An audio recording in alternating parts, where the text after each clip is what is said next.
আসসালামু আলাইকুম এভরিওয়ান, সবাই কেমন আছেন? আশা করি অনেক অনেক ভালো আছেন। তো গাইস, আপনাদের সামনে আমি আলোচনা করব। আমার হাতে একটা স্ট্যান্ড দেখতে পারতেছেন। এই স্ট্যান্ড নিয়ে আপনাদের সামনে আমি আলোচনা করব Q07 মডেলের।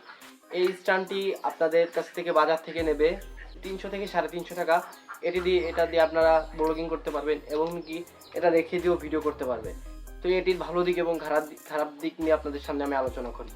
তো চলুন শুরু করি আজকের ভিডিও। তো আপনাদের ভালো দিক এবং খারাপ দিক নিয়ে আমি আলোচনা করব। এটি ভালো দিক বলতে আগে বলে নিচ্ছি। তো সেটা হচ্ছে এভাবে আপনারা এটাকে বড় করতে পারবেন। এভাবে বড় করে এটা দিয়ে আপনারা ভিডিও করতে পারবেন এবং এখানে একটা এভাবে ভাঁজ করে রাখতে পারবেন যে ব্লগিং, এবং এটি খুলে দিলে আপনারা ভিডিও রেখে ভিডিও করতে পারবেন। এভাবে যদি আমার পাশে আপনাদেরকে দেখাই, যদি এভাবে রেখে দেন তাহলেও ভিডিও করতে পারবেন। ওকে, তো এই হচ্ছে আপনাদেরকে বললাম এখানে দুটা দিক ভালো। একটা হচ্ছে রেখে দিয়ে ভিডিও করতে পারবেন, দ্বিতীয়ত হচ্ছে যে এটাকে বড় করে ব্লগিং ভিডিও করতে পারবেন। তৃতীয় নাম্বারে যেটি ভালো দিক বলতে যাচ্ছি সেটা হচ্ছে এখানে একটা রিমোট রয়েছে, দেখতেছেন এই যে এখানে একটা রিমোট। তো এই রিমোট দিয়ে আপনারা কি করতে পারবেন, এটি দিয়ে আপনারা যে কোথাও গিয়েছেন, মানে ভিডিও শ্যুট করতেছেন, ভিডিওর জন্য মানে ভিডিও অন করতে হবে অফ করতে হবে একটা ঝামেলা, ঠিক আছে? মানে ওখানে যে মোবাইলের কাছে যে ভিডিও অন করতে হচ্ছে অফ করতে হচ্ছে, এটা একটা প্রবলেম।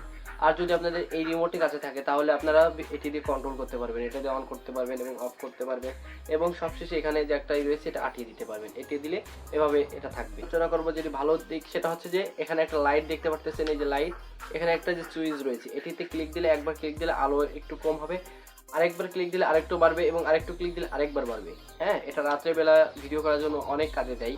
তো আপনারা চারটা দিক দেখছেন, আর এখানে চার্জার পিন রয়েছে, দেখুন এই চার্জার পিনটা আপনারা চার্জ করে নিতে পারেন।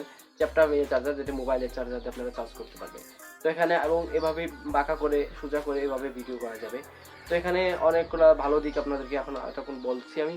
তো এখন আপনাদেরকে আমি যদি বলবো খারাপ দিক, তো খারাপ দিক বলতে গেলে যেটি সেটা হচ্ছে যে এটা ভালো মতন দাঁড়াতে চায় না। যদি আপনারা এভাবে এটাকে আগে বড় করছি, ঠিক আছে, বড় করার পরে যদি আমি এখন ব্লগিং করতে যাই, তো এই যে এইভাবে কাঁপাকাঁপি করবে, কাঁপাকাঁপি করলে তো আসলে ভিডিও ভালো হয় না, হচ্ছে একটা খারাপ দিক। আর দ্বিতীয় নম্বরে যেটি খারাপ দিক সেটা হচ্ছে এটা ঠিক মতন দাঁড়াতে চায় না। এটা খুলে দিয়ে যদি আপনি এটা রেখে দিতে চান, মোবাইল লাগায় যখন দাঁড়া করাবে তখন এটি দাঁড়াতে চাবে না, ঠিক মতন দাঁড়ায় না, মানে পড়ে যায়। ওকে, তো খারাপ দিক হচ্ছে এই দুটা খারাপ দিক আমার কাছে পেয়েছি, তাছাড়া কোনো খারাপ দিক নাই। এখন যারা ভাবতেছেন এই স্ট্যান্ডটি নেবেন তারা নিতে পারেন, এবং যারা ভাবছেন নেবেন না তারা নেবেন না। তো আপনারা এটি কেমন লাগছে আজকের ভিডিওটি, এই রিভিউটি অবশ্যই কমেন্টে জানাবেন, এবং নেক্সট যে রিভিউ কি নিয়ে আনবো সেটা অবশ্যই কমেন্টে জানাবেন। সবাই ভালো থাকবেন, সুস্থ থাকবেন, আল্লাহ হাফেজ।